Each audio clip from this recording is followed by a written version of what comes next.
samahani. Kama una familia kuna rules zenye wanakuwekea uziwezi. Hadi unasema acha ikaje tafute pengine. Labda unatafuta list ya wageni ambao wanastahili kuja hapo, wanakuambia hebu sema what are the names of your relatives, wanaandika hapa kisha wanakukubali. Alafu pia wanakuambia tutaki kelele, unajua kama vijana lazima ngoma iwe, wanasema tutaki hilo. Nilikuwa nafanya kazi yenye unafika hadi saa 6 usiku unaambiwa ufike by saa 2. Wow. Na mwenyewe ndiye anafunga gate. Fanyaje? Sasa kama unalala studio tu. Anakulazimisha ulale nje. Anakulazimisha ulale nje na umekodisha nyumba ili uweze kuishi kule. Inakuwa ni vigumu sana. Lakini saa zingine kwa yale ambayo umeyazungumzia, si unaona tu ni jambo la busara, kwa sababu unajua vijana tunapenda raha kidogo, muziki kama bezi haiko kwa hufa, unasema hakuna mtu amesikia. Unajua hilo kwanza ndio kama vijana wengi mshahara wa kwanza lazima ununue ufa, hata kama unalala chini. Ununue ufa wako, muziki, yani unakuwa satisfied sana vizuri. Lakini sasa ukipata kuna vikwazo na ni maisha yako, pesa ni zako, pale ambapo umerent, wewe ndio unalipa rent, hujaishi bila kulipa. Sasa inakuwa ni kikwazo kikubwa sana, kwa sababu kama mwanadamu kuna uhuru unahitaji kuwa nao. Kama huyu mwenye nyumba wako na familia, labda wanaona labda kuna ile influence kwa watoto wao, haifai kuishi na watoto wako katika nyumba za kukodisha. Jenga mbali na mahali ambapo nyumba zako za kukodisha ziko, ndio wengine wawe na uhuru. Lakini kama utakuwa na hivyo vikwazo na rules ngumu, itakuwa tu ni kuambia wateja wakija mwezi mmoja, mwezi wa pili wameenda. Sasa kule Lagos, Nigeria, mmoja alisema kwamba rafiki zake walimtahadharisha kwamba kutakuwa na haja ya kutumia ujanja kidogo ili aweze kupata nyumba. Wanamwambia kwamba anahitaji kutafuta mwanaume ambaye pengine ni mjomba, binamu au rafiki yake, ili aweze kufikia makubaliano na kupata nyumba na mwenye nyumba au wakala moja kwa moja, kisha akamwachilia hiyo baada ya kufanya hiyo contract. Sasa mtu analazimishwa kuwa mjanja. Lakini sasa itakuwaje, kwa sababu wewe ndio utakuwa ukiishi hapo, au wageni ambao umekatazwa wasije huko watakuja. Itakuwaje? Haya ni magumu, lakini it makes sense at times. Unajua kama una watoto wadogo, kisha umekodisha mtu ambaye yuko single, leo analeta Njeri, kesho analeta Wanjiku, unajua mambo kama haya, na watoto wako wanaangalia, labda itakuwa ni tabia mbaya tu. Kwa ajili ya kulinda na kutunza familia, at least I think it makes sense. Yama namna gani bwana? Kwa njia moja ama nyingine itakuwa ni vizuri. Ndio maana nikasema kwamba ni vizuri hao wenye nyumba sio wanaishi katika nyumba zao ambazo wanazikodisha kwa watu ambao sio wa familia. Kama unataka watoto wako wana maadili mema. Lakini ikiwa utaishi na hao, itabidi wavumilie. Ama iwe tu ni mapito. Akija mwezi mmoja akipata mali pazuri, anahamia huko. Ni sawa kabisa. Labda kabla ni kuachilia asubuhi ya leo, how is COVID taking you, my brother? Huko Nyamira mambo namna gani na COVID? Nyamira tujadilika sana kama ilivyokuwa mwaka jana. Mwaka huu kumekuwa kutulivu. Hata chanjo zenye zilikuwa zinaendelea vizuri. Ingawa wazee wenye walikuwa wanatania kwamba wangezikubali, walizikataa. Ingawa sasa sisi vijana ndio tumeziendea. But hali ni shwari tu, tutakuwa na visa vingi sana. Na tumeadhirika tu na wale ambao labda wameishi Nairobi, mji mwingine sasa ndio wakiadhirika, wakikuja tunahesabia kwamba kuna visa vya corona Nyamira. Lakini ni kweli labda watu tembea kutoka jiji ama miji mkuu wanakuja kule nyumbani ushago, ndipo watu wanasema labda wanawaletea virusi hivi ama vini.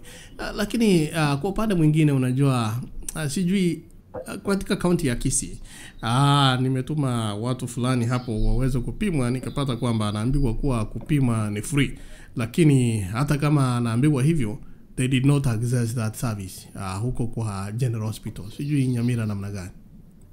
Nyamira kumekuwa kwamba ukiwa na dalili za corona, kwa hakika ni kwamba kupimwa ni bure, ila tu matokeo yanakuja baada ya siku moja, siku mbili. Sijaona wakilipisha, kwa sababu hata sisi tumefanywa uchunguzi, hatukulipa pesa. Na sijasikia mahali ambapo wanalipisha, kwa sababu hizi ni huduma za umma. Sijasikia wakilipisha. Sasa unajua, kuna changamoto kwamba kama mtu, for instance, you've been exposed na hujakuwa na dalili yoyote, lakini dalili yenye inaonekana kwa wengine, lakini unaweza sema labda niko naumwa kidogo. Unajua at times watu wengine huwa wagonjwa, ama labda wakitaka if you want to access some services, inabidi tu kama huyo msichana alisema, unadanganya tu kidogo, unasema nasikia maumivu vibaya sana, ndipo at least wa kupime. Lakini najua kwamba kule Kisii kwa mfano, kuna there's some incidents we were dealing with last week. Kuna mtu mmoja ameaga katika familia na imesemekana ni COVID. Watu wengine hawana dalili lakini wamekuwa exposed. So watu wanaambiwa enda tu mtakapokuwa na dalili moja, lakini sijui kama really if we follow ni vile tu mtu anastahili kuwa na hizo dalili, ama kuna vingine tu tunaweza sema kwa kuna kujuana kidogo na yule ambaye unajua kule ndani ndiye aweze kukusaidia. La, sitakubaliana na hilo, kwa sababu usually wakati corona ilikuwa imeanza, walisema kwamba kuna ile surveillance. Ikiwa imenishika mimi, familia yangu ya karibu, wale marafiki ambao tumetangamana nao huwa walikuwa wanafuatwa, wanapimwa.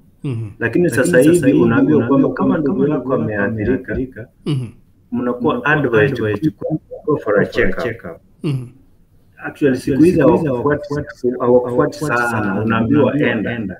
Sasa hapo sasa, kama mwanafamilia mmoja ameathirika na hauna dalili zozote, lakini hiyo surveillance ni nzuri, unaambiwa go for a check up.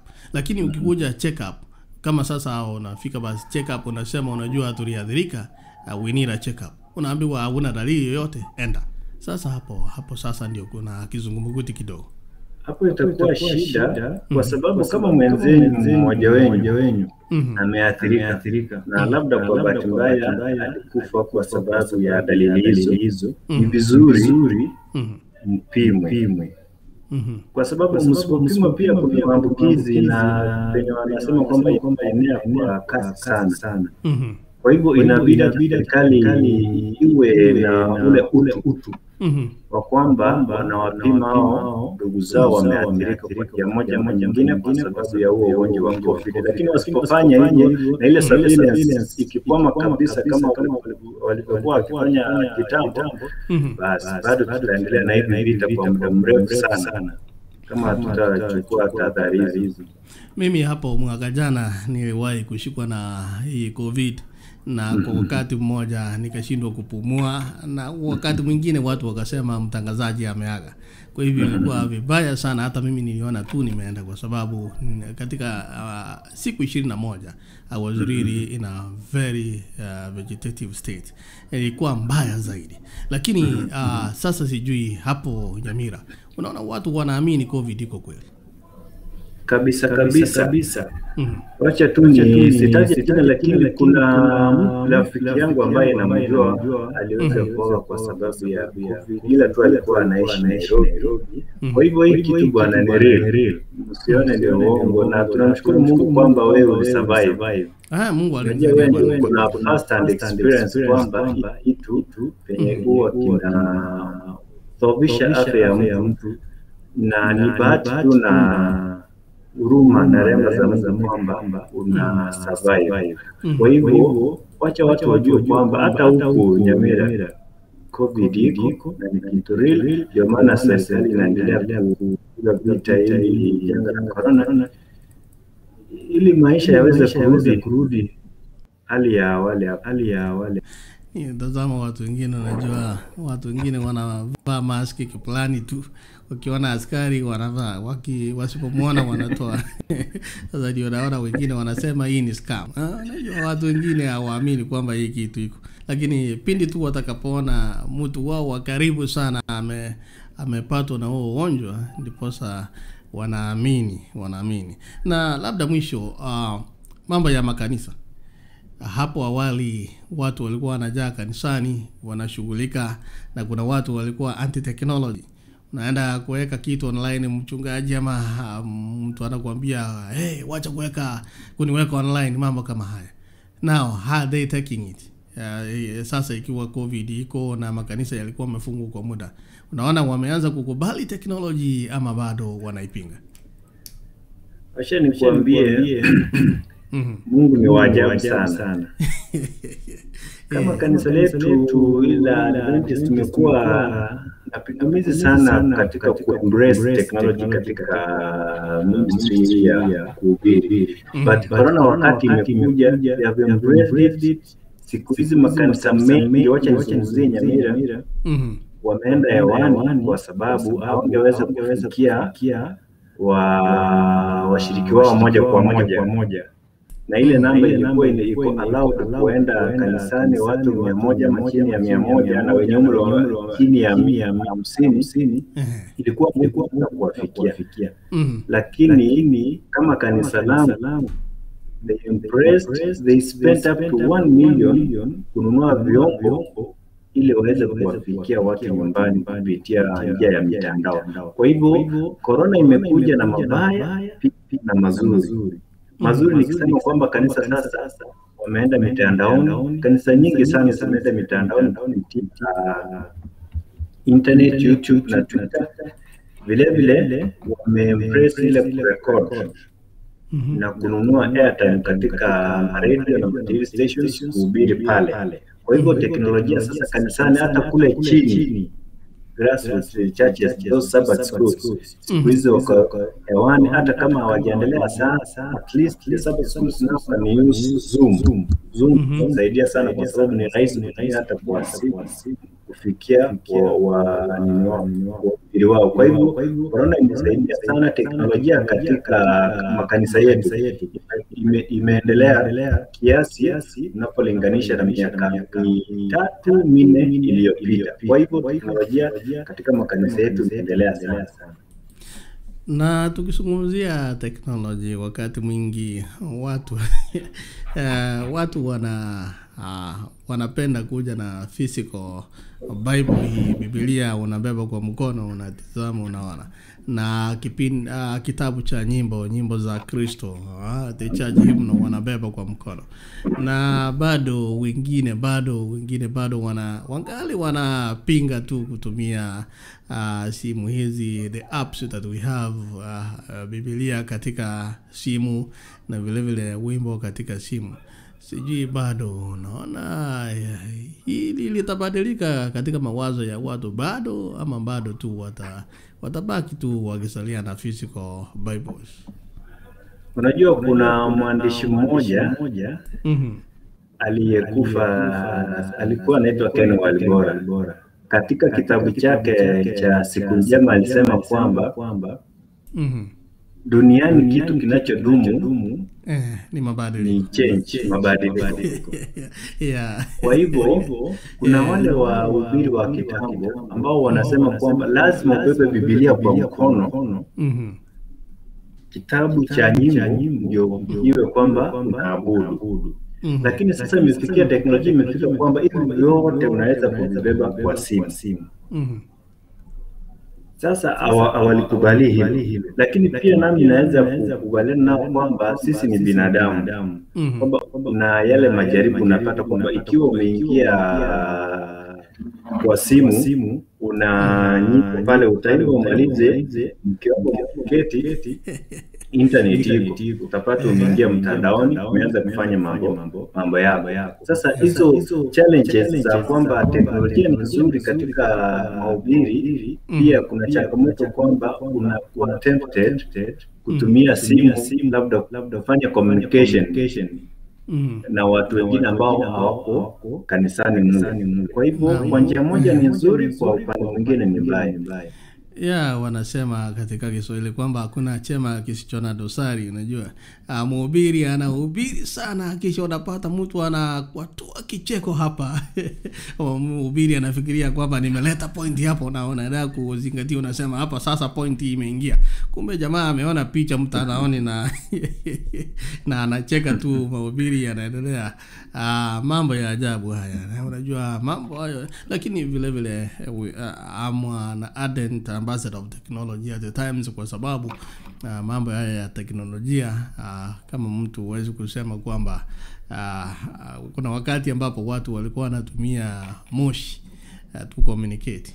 Nawasha moshi, mtu akiwa na moshi anajua jambo limetendeka, anakimbia. We cannot do the same in the 21st century. Na mtu anasema unajua mimi sitaki technology, lakini simu yako nayo. Mtu anakataa WhatsApp, hatuwezi kutumia kwa kanisa, lakini kama hapa Marekani unapata mtu hiyo WhatsApp ni anapiga nyumbani na anazungumza na watu wake. Sasa anashindwa upande mmoja anapenda, upande mwingine hapendi. Hivyo saa zingine nadhani ni sisi tu tuko vigeu kama binadamu, lakini eventually we will acknowledge. And one other thing, hapo najua kwamba unajua Biblia haikuwa imeandikwa katika hii in the present form. Hapo awali naona describe unakumbuka, unajua ilikuwa imeandikwa kwa scroll kubwa sana. So imekuwa na mabadiliko. Sasa hivi you cannot carry the whole scroll eti unatembea nayo kuja kanisani eti unakuja kusoma. Kwa hivyo if people don't embrace that change, I think the change will go with them. Sasa kutoka huko Nyamira naona kuna wengine. Nelson Mongare Otao anasema anawashika vema kutoka Nyamira County. Asante sana. Na mwingine anaitwa majina ya Facebook maajabu sana, anasema pole sana. Anaitwa jina lake ni pole sana. Kwa amejipigia pole mapema. Anasema amina. Asante sana. Majina ya ajabu hapa online. Hilary Ochenge anasema morning na washika vema kabisa kutoka county ya Murang'a. Asante sana, tunabarikiwa sana. Anaitwa bado pole sana Jeremiah kutoka hapa Dallas Fort Worth. Ananiambia tuko pamoja. Rosi Ombui anasema thank you, asante sana. Ndio kutuandikia ujumbe. Morning. Anaitwa Joy Kiage. Morning inaanza na Bwana. Kuniambia unatutizama kutoka sehemu gani za ulimwengu huu. Naomi unasema linki hakuna namna gani jameni?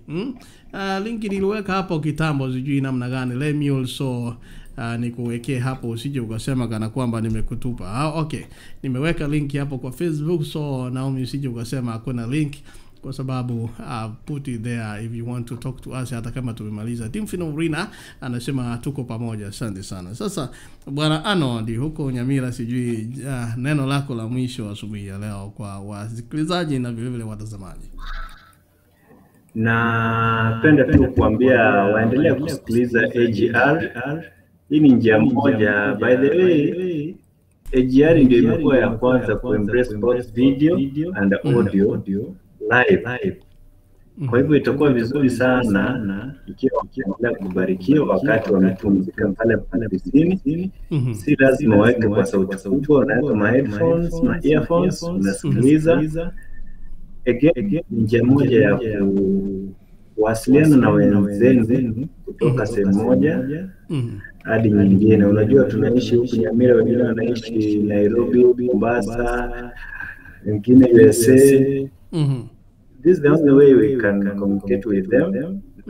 Njia nzuri. Na kupongeza bwana Jeremy kwa sababu hiki ni kitu kizuri, na nakutakia mema kwamba itaenda level nyingine kwa majali.